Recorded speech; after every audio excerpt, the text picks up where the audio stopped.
Hey, welcome back to the weekly recap. I'm Matt Wacker. The 7th annual Celebration of Nations took place September 24th in downtown Rolla. The multicultural event is a chance for Missouri S&T students to mingle with area residents while showcasing food, art, and entertainment from around the world. Leanne Mentink was there. Matt, I'm with Sarah Jones, a former student at Missouri S&T. She's hosting part of the program here at the Celebration of Nations. Sarah, what is so important about this event for our community? This event is really important to the community because it just celebrates all the diversity in the entire world. It kind of brings the whole world to Rolla, which is pretty neat. I'm here with Paul Robin. He's on the committee for the Celebration of Nations, and he's familiar with Rolla because he's been here as a student at Missouri S&T. He comes in from India, so he knows what it's like for an international student first coming to Rolla. It was definitely a culture shock just because of the size of the town and how less people are here compared to what I've been used to, but it was really nice because Rolla is a great community where people are really welcoming, and the school has been a great experience for me. What would you say are the things that drew you to stay here, basically, about the Rolla community? I think it's the fact that you get really comfortable knowing that the community is supportive. You have resources like the university, great places where you can work, everything is so close by, and it's just so safe, and I just love living in this community. What is your favorite thing about the celebration? My favorite thing is the food because there's all different kinds of food from all over the world, and it's all home cooked, so it's all very authentic and delicious. Final question, all right. Okay. Top 3 things that people in this community can do to welcome international students that are coming in. What would be your top 3 things that you would tell the citizens of this community? I would say it is keeping an open mind. If you don't know something, ask questions. I think people here are really kind, and a lot of times they just don't know. So as long as you keep an open mind, just taking the first step, striking up a conversation goes a long way to building great relationships. And the fact that, just accepting the fact that a lot of people are different, and that's okay. But that's why we celebrate our differences, and I think that Celebration of Nations is a great platform where we come and view all these different cultures, different countries, different foods, and it just brings everyone together. And if you can have a great time and keep your mind open, I think you will grow so much as a community, as people, and it might interest you to take an adventure. There you go. It sounds great. Paul, thanks for talking to us. The weekly recap is brought to you by these fine sponsors: Price Chopper, Bayard Dodge of West Plains, ETC Bridal of Lebanon, Beck Motors of Owensville, Parker Custom Arms of Rolla, the Travers Automotive Group, Ted's Barbershop of Lebanon, and Chin's Super Buffet. A possible internet security breach is under investigation in Camden County. The FBI has seized computer equipment and severed communications to the courthouse in Camdenton. 4 members of the building's IT department have been placed on administrative leave. According to the Camden County attorney, a possible security breach of the county records computer system was detected, and the county commission acted to secure and protect their records, as well as find the source of the breach. Due to the nature of the investigation, the FBI has declined to release further information. Emergency vehicles responded to an accident in Sullivan on the morning of September 22nd. The Steak and Shake location in Sullivan was apparently hit by a vehicle, resulting in minor damage to the structure. Few details of the incident are available, although it would seem that no one was seriously injured in the crash. Want to hoist ye old mug to a good cause? Ozarktoberfest will be held October 8th in West Plains, with all proceeds going to benefit the Boys and Girls Club. Here's our Ben Gronowski with more. Thank you, Matt. I'm here with Phil Wages of the Wages Brewing Co. Phil, thank you so much. I appreciate you taking time out of your busy day and talking with us a bit here. You gave us a tour of the brewery here, and one of the things I wanted to ask you about was where did this all start from? What happened that one day you kind of woke up and said, you know what, I think I'm going to make my own microbrewery? Well, I guess I could start from the beginning. You know, about 11 years ago, I really just didn't like beer at all. All I'd ever had were domestics, and they just didn't appeal to me. But I went to a party, and a guy had brought a keg down all the way from Seattle, all the way to West Plains. So they insisted that I try it. I got a pint, and then I got a second pint, and I realized, hey, this craft beer thing, there's actually something to it. A friend said, would you like to actually make your own beer? And I was kind of like, what, we can do that? That's not like impossible.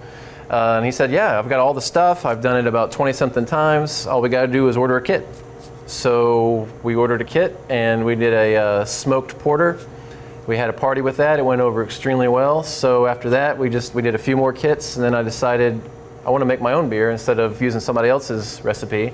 So then about 2011, I saw that OSB, the local business incubator, was offering a class called Operation Jumpstart, which allowed you to kind of fill out whether you could start a business or not and help you write a business plan.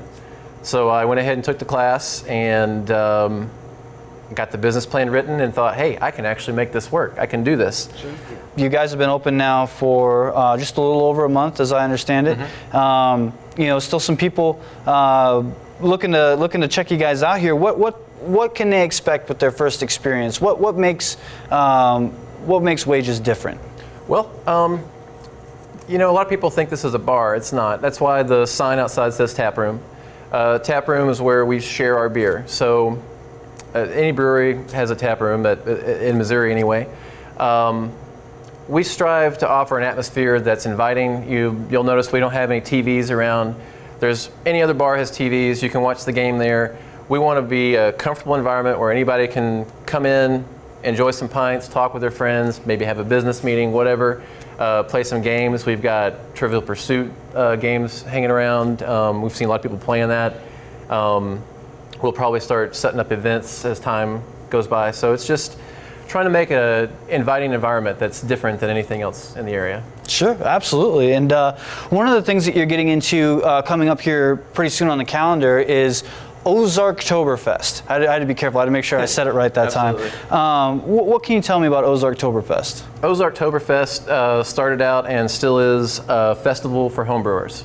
We're trying to bring homebrewers together. A lot of times they're just in their homes, just brewing up and doing whatever they do. But this is a chance to share what they're doing with the public, expose people to what homebrew is all about.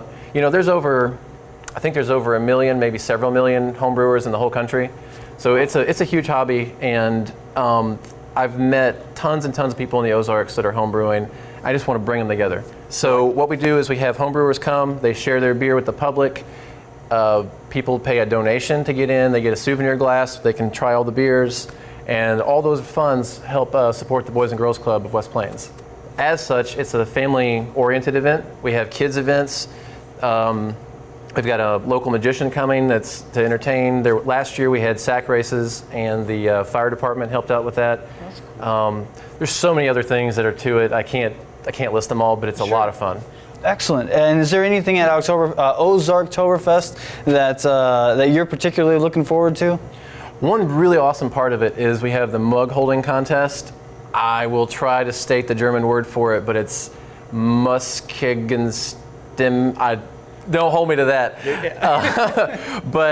So basically, you get the mug, like the 1 liter German mug of beer. You hold it out, and whoever can hold it the longest wins. There you go. So it's a great contest. We've got it for men, and we've got it for women. We also have a kid version we don't do beer with. Instead, we got some custom plastic mugs. They say half pint on them, and the kids will hold like soda or Gatorade or something, and they'll get to keep their mug. And it's just a great thing. And again, we do a little donation to enter for the adults. Kids get to do it for free because, again, Boys and Girls Club is what it's all about. Absolutely. And I mean, that's a fantastic thing. Remember, that event, once again, is on the 8th. That's right here in West Plains next to the brewery. Phil, thank you so much once again for having us in here. I certainly appreciate it. And with that, back to you, Matt. The Laclede County Relay for Life took place on September 24th. The event brought in over $12,000 in the fight against cancer. These contributions bring this year's total fundraising effort up to $30,000. Laclede County's ultimate goal for 2016, $42,000. The Dent County Sheriff's Office has issued an endangered person advisory. 13-year-old Harley Hopper was last seen leaving her home and entering a vehicle believed to be driven by 22-year-old Kenneth Whitehead. Police believe Whitehead could have ties to the Sullivan area, as well as the state of Ohio. Anyone with information is encouraged to contact the Dent County Sheriff's Department. Despite morning rain, the Current River Blue Oval Rally went off without a hitch in downtown Salem on September 10th. Leanne Mentink spoke with car owners, artists, and local officials to find out more. I'm here with Randy League. He's the organizer of the Current River Blue Oval Rally. Tell me about how this club got started down here in Salem, Missouri. A few years ago, a friend of mine and I were down here in Cobra replicas driving the twisty two-lane hills, and the mayor, the gentleman that was the mayor at that time, heard we had been here, and he contacted me and said, next time you bring those cars to town, let me know. We'll try to make a little to-do of it.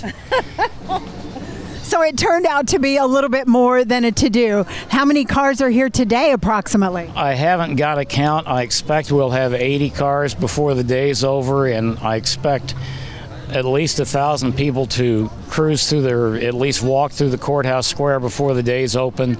This is our 5th year in a row of doing this. All of the proceeds and money raised stays to charities local in this community. The Blue Oval Club does 5 shows per year in different small Midwestern towns, and all of the money always stays in the town where we do the show. Tell us a little bit about your car here, Randy. It's a 1968 Mustang. It's a little bit rare in the fact, if anyone that's a Ford person that knows what a Marty report is, it actually breaks down to a 1 of 2 car for some really odd, quirky options. It is believed to be a true 42,000 mile car, although the car is 48 years old. And every modification I've done to it, I've tried to keep period correct to 1968. So it's a little unique, but it is a driver. It's not a trailer queen or a show car. Last night it sat out under an oak tree in a thunderstorm, and it was driven down here from Kansas City. I normally put 5,000-6,000 miles on it per summer. So it's well loved. It's well used. It's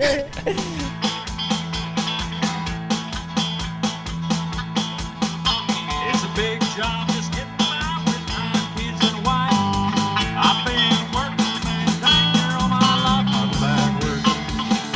Got a mouse, brand new pair of shoes. I'll have a little drink in the morning and sing a little bit of these working man blues. I found a lady that owns a muscle car here. It's Carol Hare. Carol, hi. Tell me a little bit about your beautiful car.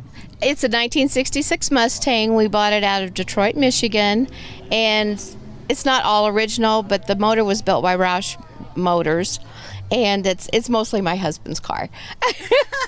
We're here with Eldon Hare, Carol's husband. He's going to tell us a little bit more about their Mustang. Well, it's a 66. I located in Detroit, Michigan. A gentleman, 83 years old, owned it.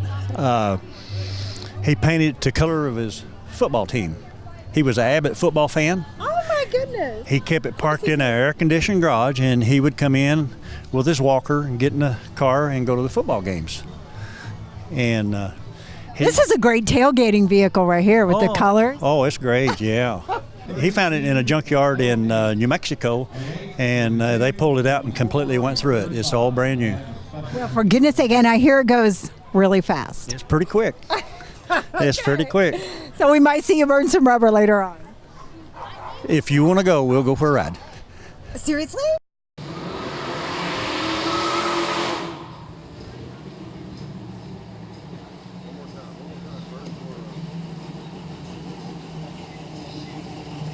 Looks like that was a fun day with several nice cars on display. That's all for the recap this week. I leave you with more sights and sounds from the Celebration of Nations held right here in Rolla.